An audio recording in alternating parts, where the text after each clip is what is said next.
Muy bien, ya nos estamos grabando día martes 15 de septiembre de 2020. Estamos con los estudiantes de quinto de básica en la clase 14 de Ciencias Naturales. Vamos a empezar recordándoles que al ver este icono sabemos que debemos pasar en nuestro portafolio. Y el tema que hemos seleccionado para el día de hoy es el sistema circulatorio, como vimos ya en el video que les mostré antes de iniciar la clase. Vamos a ver qué es el sistema circulatorio, cómo se compone y qué enfermedades lo pueden atacar. Vamos a empezar con la definición. ¿Qué es el sistema circulatorio? Pues bueno, podemos decir que el sistema circulatorio es aquel encargado de transportar los nutrientes y el oxígeno que necesitan las células. ¿Para qué? Para poder realizar todas las funciones vitales del cuerpo humano. También sirve como un medio de limpieza, debido a que ayuda a eliminar los productos de desecho de esta misma actividad celular, como el dióxido de carbono, y también actúa como un regulador de la temperatura interna del cuerpo. Es decir, cuando hace frío, pues el flujo de sangre aumenta para compensar esta diferencia de temperatura y poder lograr que el cuerpo se mantenga en la temperatura adecuada para no sufrir algún tipo de daño interno o externo.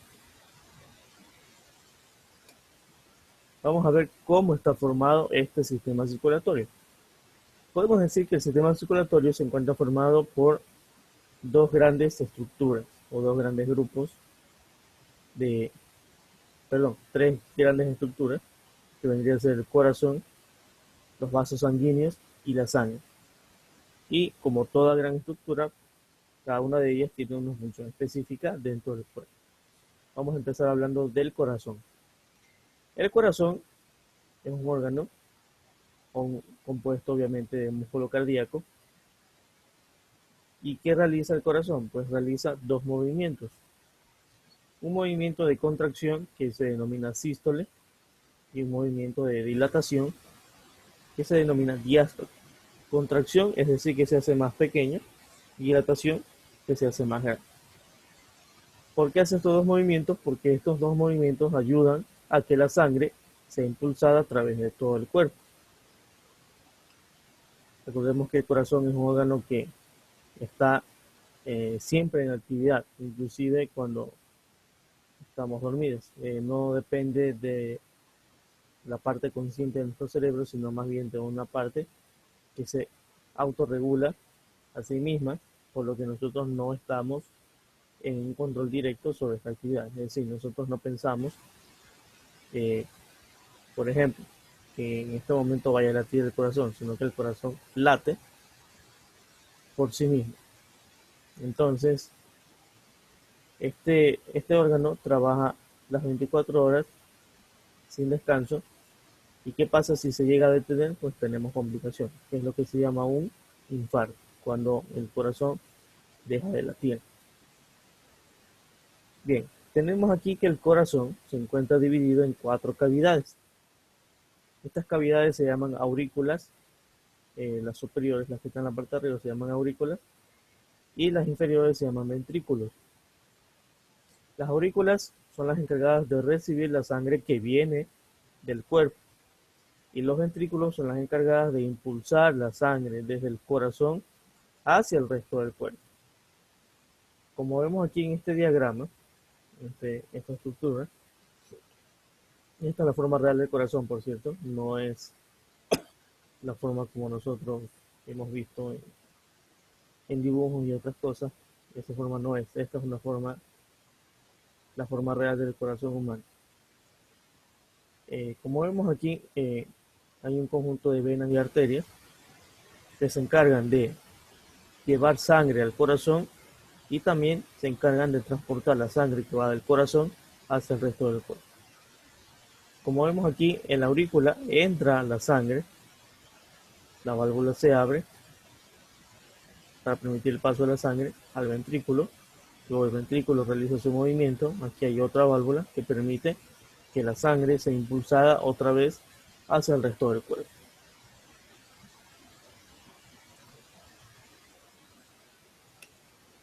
Vamos a ver ahora los vasos sanguíneos.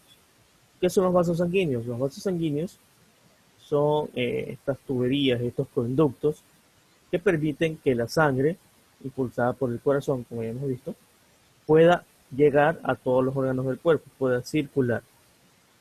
¿Qué tipos de vasos sanguíneos hay? Hay tres tipos de vasos sanguíneos, que son las venas, las arterias y los capilares. Las venas son aquellas encargadas de llevar la sangre desde los órganos y los tejidos hacia el corazón.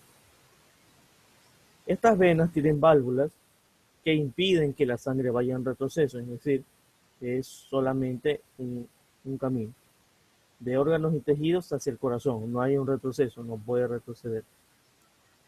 La sangre que va circulando por aquí se denomina sangre venosa y es de un color oscuro, es un rojo bastante oscuro, debido a la presencia de dióxido de carbono, porque esta sangre se encarga de llevar lo que son los desechos. Si van desde los órganos y los tejidos, se encarga de llevar lo que es el CO2 y otros desechos para que puedan estas estructuras hacer su trabajo de una mejor manera. Ahora tenemos a las arterias, que son aquellas encargadas de llevar la sangre, esta vez desde el corazón, hacia los demás órganos y tejidos del cuerpo. Esta sangre que viene por las arterias es sangre rica en oxígeno y nutrientes. De ahí su nombre, que se denomina sangre oxigenada o también sangre arterial. Y esta sangre es de un color rojo brillante, en comparación con la sangre venosa, que es una sangre oscura, un rojo oscuro. La sangre arterial o sangre oxigenada es de un color rojo brillante. Finalmente tenemos a los capilares, que son básicamente vasos muy finos, que se encargan de realizar el intercambio de oxígeno y los nutrientes en los tejidos y de recoger los desechos que van a ser transportados hacia las venas para que puedan llegar al corazón y así cumplir un ciclo más. Aquí los capilares es donde se realiza el intercambio. Los capilares son vasos sanguíneos muy finos, muy estrechos, y que ayudan a distribuir la sangre en todo el tejido o todos los tejidos del cuerpo. Ahora vamos a ver qué es la sangre.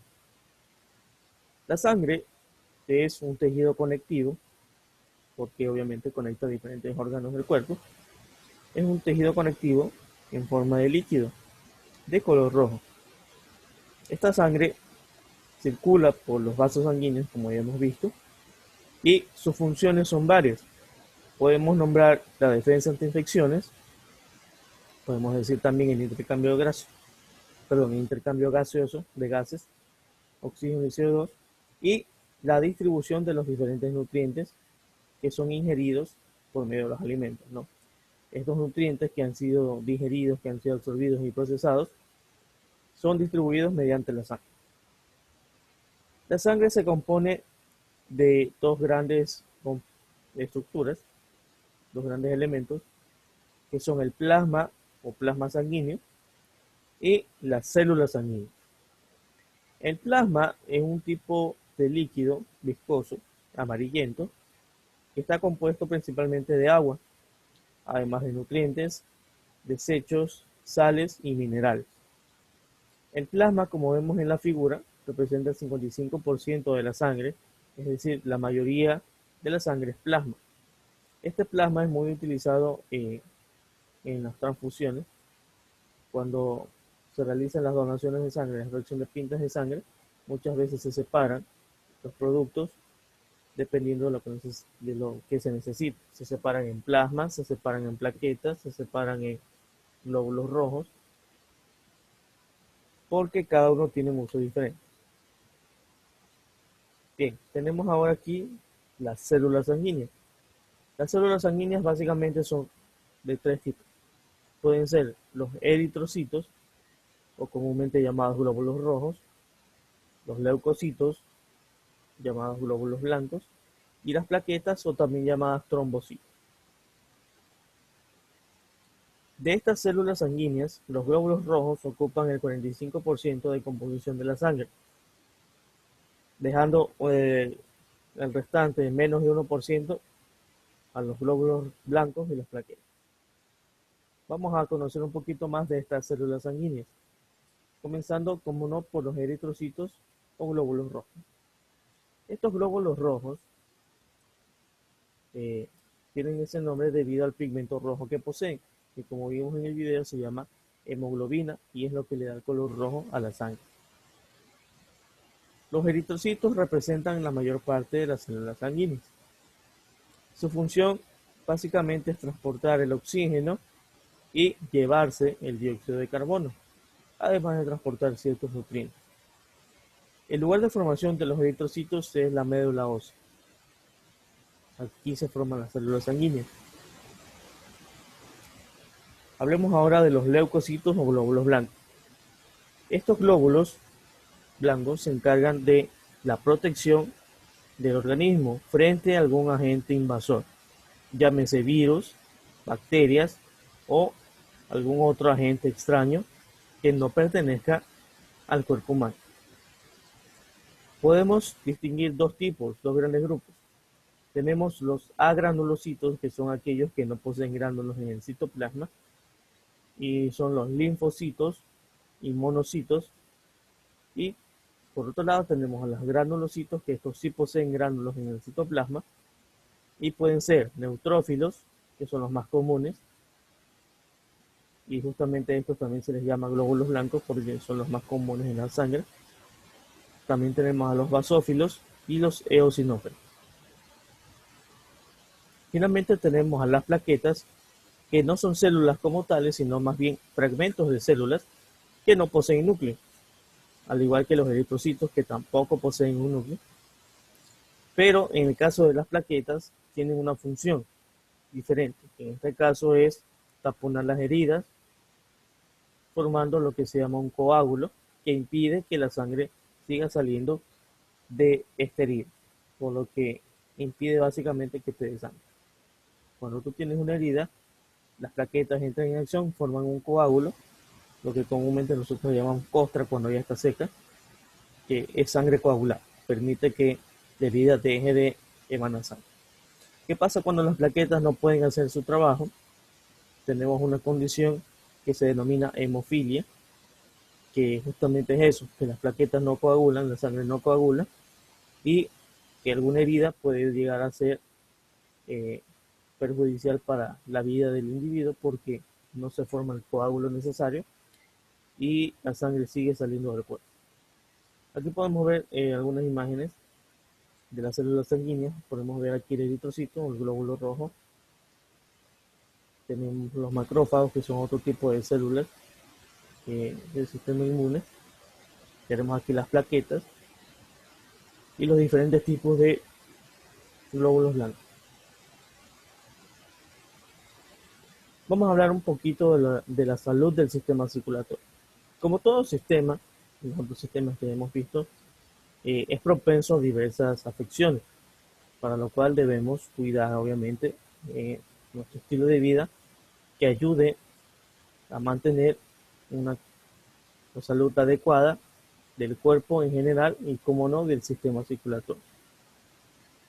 Lo que puede afectar a nuestro sistema circulatorio principalmente es la falta de actividad física. También la comida, los malos hábitos alimenticios juegan un papel muy importante aquí. Factores como la obesidad, el estrés o la ingesta de sustancias nocivas, por ejemplo, el alcohol, en este caso en los adultos, ¿no? Ingesta de alcohol o estas sustancias que vienen en los cigarrillos, que hacen bastante daño, no solamente al sistema respiratorio, sino al circulatorio.